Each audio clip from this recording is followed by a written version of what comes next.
দায় থাকে। আর নির্বাচন প্রক্রিয়ার মধ্যেও আমাদের যে অনেক সংশোধন হওয়া দরকার, সেইগুলো না হওয়ার কারণে আমি বলব। কিন্তু এবার যেটা হলো, একেবারে আমরা গত বছর দেখলাম আমাদের রাজ্যের প্রধান বিরোধী দলের নেতা তিনি ঘোষণা করে দিলেন যে 1,25,00,000 লোককে বাদ দিয়ে ভোটে যাবে, তাদের নাম বাদ দেবে। এই 1,25,00,000 নাম সংখ্যাটা কোথা থেকে তারা পেল? 2025 সালে মাঝামাঝি ঘোষণা করে দিলেন। আর আমাদের দেশের স্বরাষ্ট্রমন্ত্রী তিনি ঘোষণা করে দিলেন যে 1 কোটি বাদ দিয়ে পশ্চিমবাংলার নির্বাচন হোক। এবং তখন থেকে মানুষের মধ্যে একটা ভীতি তৈরি হয়েছে। এবং আমরা দেখলাম যেভাবে এই প্রক্রিয়াটা পরিচালনা করা হলো, মানুষের কাছে বিএলওরা এসেছেন, মানুষ ফর্ম পূরণ করেছেন এবং সেই ফর্ম জমা হয়েছে। মানুষের কাছে তার 1 কপি করে রিসিপ্ট কপি আছে। কিন্তু একটা সময় গিয়ে আমরা দেখলাম যে ওই ঘোষিত সংখ্যাটা মিলে যাচ্ছে। এবং সেই সংখ্যাটা কেমন হয়েছিল? প্রথম ঘোষণা 64 লক্ষ বাতিল আর 61 লক্ষ বিবেচনাধীন আছে। অর্থাৎ সেই 1,25,00,000 সংখ্যাটা চলে আসলো। মানে এই যে সন্দেহটা, এটা আরো দৃঢ় হল যে এর মধ্যে একটা বড় চক্রান্ত আছে। মানুষ যেটা ভাবছিলেন, আমরা যেটা ভাবছিলাম, তার অনেকটা আমাদের চোখের সামনে পরিষ্কার হল। এবং তারপরে এটা চাপাচাপি হতে হতে হতে হতে বিভিন্ন অন্যান্য রাজ্যেও হচ্ছে। কিন্তু বাংলা তো সবসময় একটা শাসক দলের কাছে কাটা থাকে অনেক সময়। কারণ বাংলার মানুষ প্রতিবাদী, বাংলার মানুষ সচেতন, বাংলার মানুষ যে কোনো বিষয় মাথা নিচু করে মেনে নেন না। ফলে বাংলাকে যত্ন করাটা, বাংলাকে নিজের দামে নেওয়াটা একটু মুশকিল হয়ে দাঁড়াবে। এক্ষেত্রেও আমরা দেখলাম যে এটা কমতে কমতে তারপরে আমার রাজ্যের মুখ্যমন্ত্রী সুপ্রিম কোর্টে গেলেন। রাজ্যের মানুষ বিভিন্নভাবে যে যেরকম করে মনে করছেন, যারা দল করেন দল, যারা বিভিন্ন সংগঠন করেন সংগঠন, বিভিন্নভাবে প্রতিবাদে সামিল হলেন বাংলার মানুষ। এবং এই সংখ্যাটা আজকে 93 লক্ষতে এসে দাঁড়িয়েছে। আমরা যেটা পরিষ্কার এই ক্ষেত্রে বলতে চাই যে যে কথা কয়েক বছর আগে উঠেছিল যে এনআরসি করে, এবং আপনারা জানেন যে একটি নির্বাচনে, লোকসভার নির্বাচনে, গত বিধানসভা নির্বাচনও এর বিরুদ্ধে মানুষ রাস্তায় ছিল।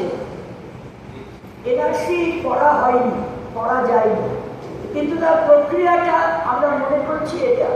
কারণ এই যে যারা বাদ দেবেন, এই বাদের মধ্যে যাদের আর ভোট দেওয়ার কোনো বিষয়ই থাকছে না, তারা বলে দিচ্ছেন এটা।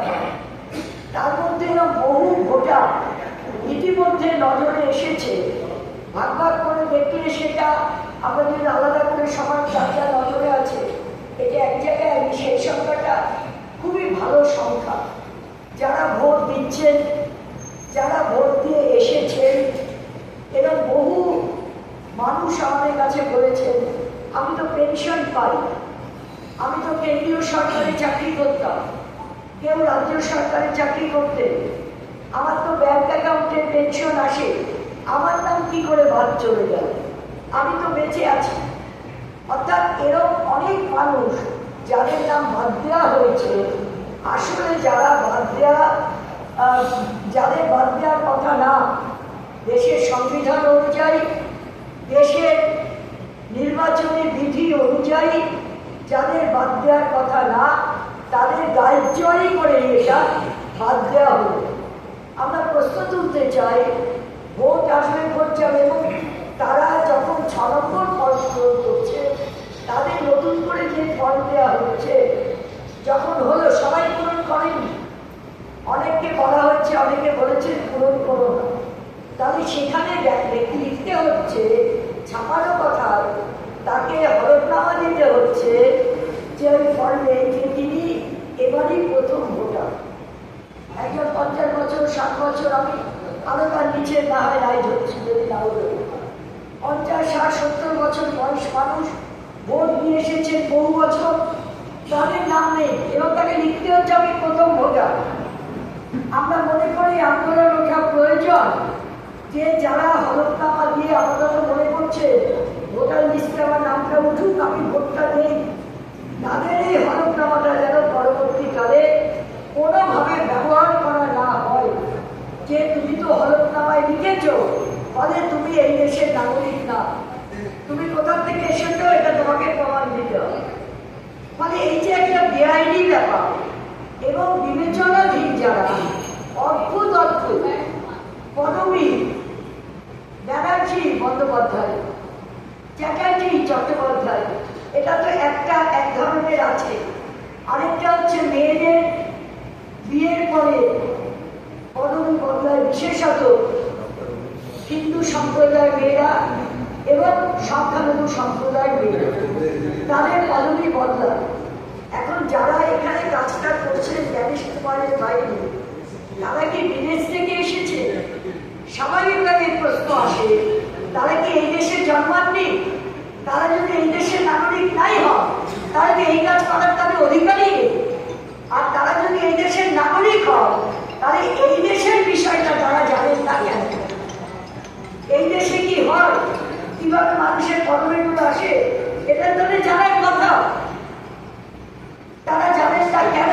তাহলে চক্রান্ত করে উদ্দেশ্য প্রণোদিতভাবে করা হচ্ছে। মাতুয়া সম্প্রদায়ের প্রচুর ভোটার নাম বদলায় এবং শুনলাম, আমার কাছে কেউ কেউ বললেন, আমি বলতে পারবো না, আমি নিশ্চয়ই সেটা বিশ্বাস করেছি যে একটা সময় কি তাদেরকে লেখানো হয়েছে ওই কেন্দ্রীয় শাসকদলের পক্ষ থেকে, তাদের প্রতিনিধিদের পক্ষ থেকে, যে তুমি 2 বছর আগে এই দেশে এসেছি। কোনোদিনই তারা এই দেশে নাগরিক হতে পারবেন না, ভোটের অধিকার পাবেন না। আদিবাসীরা, তাদের কাছে তো কাগজপত্র ঠিকমতো নেই। আগে তো এগুলো কোনো সতর্কতাই ছিল না কাগজপত্রে, তারা জানতেন না। সেই কাগজপত্রগুলো সব তার জন্যে তাদের নাম বাতিল হয়েছে। মানে এই যে কতগুলো আমাদের কাছে নজির এসেছে যে মা আর সন্তানের মধ্যে 15 বছরের তফাৎ, সেই কারণে তার নাম বদলায়, তার নাম বাতিল হয়েছে।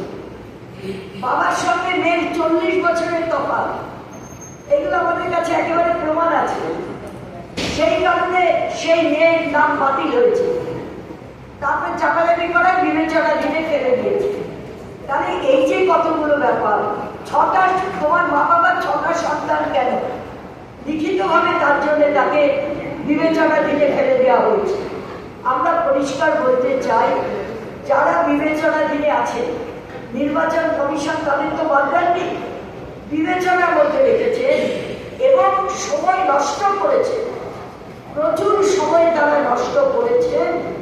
এই ভোটারদের ভোট দেওয়ার অধিকার আছে, তাদের ভোট দেওয়ার সুযোগ করে দিতে হবে নির্বাচন কমিশনারকে। ওই এখন আর পারা যাবে না, এখন লিস্টে নাম তোলা যাবে না, তাই বা এই জিনিস করা যাবে না। ভোটটা কিন্তু মানুষের জন্মগত,